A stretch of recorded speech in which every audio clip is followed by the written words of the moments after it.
La bonne équation? Biostat plus médecine, le tout multiplié par des entraînements, tu es sur la voie de la réussite. Vise le pass avec Isa. Chapitre référent, comparaison de deux proportions. Voici deux QCM issus des annales de première année de médecine. Un nouveau traitement des hémorragies de la délivrance, hémorragie survenant au cours de l'accouchement, a été proposé. Il consiste en la pose d'un ballonnet dans l'utérus. Afin d'étudier l'efficacité de ce nouveau traitement pour arrêter l'hémorragie, une étude a été réalisée dans les maternités de 2 départements en 2016. Dans chaque département, 200 femmes ont présenté une hémorragie de la délivrance. Dans le premier département, toutes les femmes ont bénéficié de la pose d'un ballonnet. Dans le second département, toutes les femmes ont bénéficié de la prise en charge classique. Au cours de l'étude, les obstétriciens ont administré le traitement et constaté ensuite que celui-ci a permis de stopper l'hémorragie chez 180 femmes ayant bénéficié du ballonnet et chez 120 femmes ayant bénéficié de la prise en charge classique. Considérons le tableau de contingence entre le taux de réussite et le type de traitement. Première question. Pour comparer les fréquences de réussite du traitement en fonction de la pose ou non du ballonnet, sélectionnez là où les bonnes réponses. Deuxième question. Après avoir effectué le test et regardé dans la table adaptée au risque alpha égale 0,05, cochez là où les réponses exactes. Je te conseille de mettre en pause la vidéo et de te donner quelques minutes de réflexion. Dès que tu as tes propositions de réponse, appuie sur Play et profite de ma correction. Commençons par compléter le tableau. Nous savons que 200 femmes ont présenté une hémorragie de la délivrance dans chacun des 2 départements, d'où N1 égale 200 et N2 égale 200. Parmi les femmes ayant bénéficié de la pose du ballonnet, on a observé un arrêt de l'hémorragie de la délivrance, donc une réussite du traitement, pour 180 d'entre elles. Parmi les femmes ayant bénéficié de la prise en charge classique, le traitement a réussi dans 120 cas. On en déduit que la pose du ballonnet n'a pas été efficace pour 200 moins 180, c'est-à-dire 20 femmes, et que la prise en charge classique n'a pas été efficace pour 200 moins 120, 80 femmes.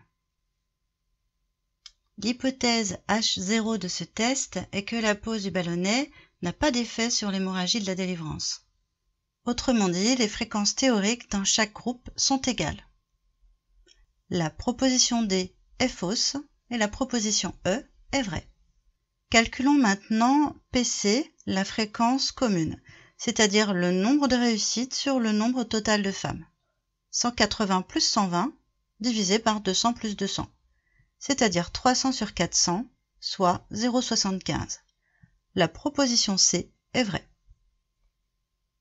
Pour savoir si nous pouvons utiliser certains tests, nous devons multiplier cette proportion commune par la taille de chaque échantillon. Soit, pour la pose d'un ballonnet, 200 fois 0,75, c'est-à-dire 150, c'est bien supérieur à 5, et 200 fois 1 moins 0,75, 50, qui est lui aussi supérieur à 5. Pour une comparaison de proportions, les tests possibles sont l'écart réduit, l'intervalle de confiance et le test du qui-2. En ce qui concerne le degré de liberté, nous devons multiplier le nombre de colonnes moins 1 par le nombre de lignes moins 1. Ici, 2 moins 1 fois 2 moins 1, c'est-à-dire 1 fois 1, 1 degré de liberté. La proposition A est fausse et la proposition B est vraie. Deuxième question. Après avoir effectué le test et regardé dans la table adaptée au risque alpha de 0,05, cochez là où les réponses exactes. Je fais le choix du test du qui-2 à 1 degré de liberté. Grâce à la table, je vais pouvoir déterminer la valeur seuil. La valeur théorique attendue de réussite du traitement, dans un groupe comme dans l'autre, est de 200 fois 0,75, c'est-à-dire 150. Par soustraction, la valeur attendue d'échec du traitement est de 200 moins 150, c'est-à-dire 50. J'appelle Q le coefficient à calculer pour le comparer à la valeur seuil de la table du qui-2. Q est égal à la somme des carrés des écarts entre les valeurs observées et valeurs attendues, divisé par la valeur attendue. Ici, Q est égal à 180 moins 150 au carré divisé par 150, plus 20 moins 50 au carré divisé par 50, plus 120 moins 150 au carré divisé par 150, plus 80 moins 50 au carré divisé par 50. nous obtenons 900 sur 150, plus 900 sur 50, plus 900 sur 150, plus 900 sur 50. Ce qui nous fait après une mise au même dénominateur, 900 fois 2 plus 900 fois 3 fois 2, le tout sur 150. C'est-à-dire 1800 plus 5400, le tout divisé par 150. Je simplifie par 10. J'obtiens 234 sur 15, qui sont des multiples de 3. 3 fois 76 et 3 fois 5. Je simplifie par 3. 75 sur 5 font environ 15, ça me suffit bien. Q est égal à un petit peu plus que 15. C'est la table du Qui2 qui va me permettre de déterminer la valeur seuil.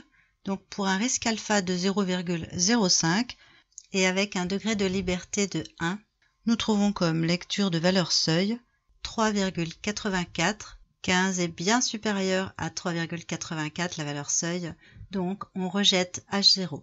La proposition A est fausse, la proposition B est fausse, la proposition C est vraie, et un rejet de H0 implique que les proportions P1 et P2 diffèrent significativement. La proposition D est fausse, la proposition E est vraie. J'ai fait le choix du test du Qui2, mais on aurait pu faire le test de l'écart réduit. À ce moment-là, tu vas trouver grand Z qui est égal à un petit peu plus que 12, qui, comparé à 1,96, la valeur seuil lue dans la table de l'écart réduit, t'aurait apporté la même conclusion, c'est-à-dire qu'on rejette H0.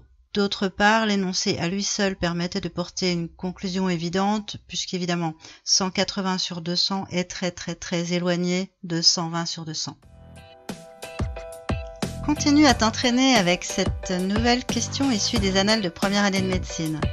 Mes corrigés et détaillés des annales de PASS sont disponibles en PDF. Si le contenu de ma vidéo t'a plu, fais-le moi savoir et partage-la autour de toi. Afin de ne pas manquer la sortie de mes prochains QCM, abonne-toi à ma chaîne et active la cloche pour en être averti. Tu trouveras le corrigé du QCM que tu as sous les yeux dans la vidéo 407C. Pense à varier les plaisirs. Si tu veux faire un petit peu de chimie, c'est par ici. Et un peu de biophy, c'est par là. Je te souhaite bon courage et te dis à bientôt.